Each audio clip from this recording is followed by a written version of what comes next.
Hi friends, அனைவருக்கும் வணக்கம். ஆக்சுவலாக நேற்று ஒரு வீடியோ வந்து போட்டிருந்தேன். ஆக்சுவலாக 425 போஸ்ட் இல்லை, ஆக்சுவலாக அது வந்து 630 போஸ்ட். ஆக்சுவலாக அந்த ஆனுவல் பிளானர் வந்து நேற்று தான் ஆக்சுவலாக பார்த்தேன். ஆக்சுவலாக வந்து இதுக்கு முன்னாடி வந்து இந்த ஆனுவல் பிளான் பார்த்தேன். ஸோ கண்டிப்பாக அதுக்கு இந்த 630 போஸ்ட்டுக்கு வந்து ஆஹ், வர சான்சஸ் இருக்குது, எக்ஸாம் வர சான்சஸ் இருக்குது. ஆல்ரெடி நான் ஆக்சுவலாக ஒரு டைம் வந்து அப்ளை பண்ணேன்.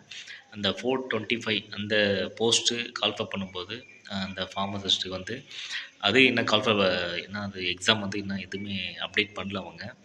ஸோ அது வந்து கொஞ்சம் இன்க்ரீஸ் ஆகிருக்கு. ஆக்சுவலாக வந்து போஸ்ட் வந்து 630 போஸ்ட் வந்து இன்க்ரீஸ் ஆகிருக்கு. So until will wait.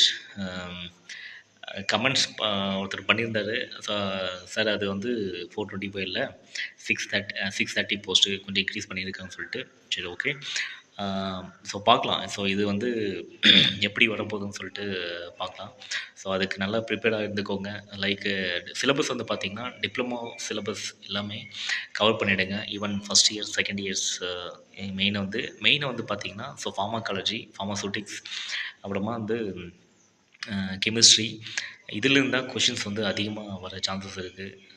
Pharmacology main வந்து இந்த ட்ரக்ஸு அதோட ரிலேட்டடாக வந்து இந்த ஒரு ட்ரக்ஸ் தான் அதுக்கு வந்து எதுக்காக யூஸ் பண்ணுறாங்க அப்படின்னு சொல்லிட்டு கண்டிப்பாக வந்து கேட்க சான்ஸ் இருக்குது. ரிலேட்டட் இந்த ஃபார்மாகாலஜியில் ரிலேட்டட் எல்லா சிஸ்டம் வைஸாக வந்து சிஸ்டம் வைஸாக வந்து படிச்சுக்கோங்க.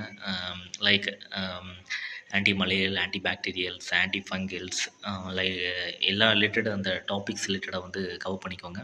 கண்டிப்பாக மெயின் வந்து இந்த ஃபார்மாகாலஜி ரிலேட்டடாக கண்டிப்பாக கேட்பாங்க. ரிலேட்டட் கெமிஸ்ட்ரி வந்து பார்த்திங்கன்னா இந்த ட்ரக் வந்து எதுக்கு வந்து இந்த யூஸ் ஆகுதுன்னு சொல்லிட்டு மெயின் வந்து ஸ்ட்ரக்சர் கேட்குறது கூட ஸ்ட்ரக்சர் கேட்க மாட்டாங்க. அந்த ஸ்ட்ரக்சரை வந்து என்ன நேம் இருக்குதுன்னு சொல்லிட்டு கண்டிப்பாக கேட்பாங்க.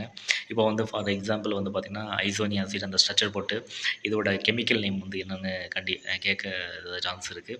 ஸோ இதுக்கு அப்பாற்பட்டு வந்து பார்த்திங்கன்னா தமிழில் வந்து எலிஜிபிலிட்டி டெஸ்ட் வந்து கண்டிப்பாக இருக்குது. மெயின் வந்து 6th ஸ்டாண்டர்ட்லேருந்து 10th ஸ்டாண்டர்ட் வரைக்கும் இருக்கிற அந்த இலக்கணம் ஆக்சுவலாக கிராமரை வந்து படிச்சுக்கோங்க. ஸோ அதுதான் மெயினு. நீங்கள் வந்து தமிழில் வந்து நீங்கள் பாஸ் பண்ணால் மட்டும்தான் நீங்கள் வந்து இந்த மெயின் சப்ஜெக்ட் வந்து சப்ஜெக்ட் ஓரியன்டாக வந்து நீங்கள் வந்து எலிஜிபிள் ஆக முடியும். ஸோ பார்த்துக்கோங்க, சரிங்களா? ஸோ இந்த இன்ஃபர்மேஷன் வந்து உங்கள் ஃப்ரெண்ட்ஸ் வந்து ஷேர் பண்ணுங்கள்.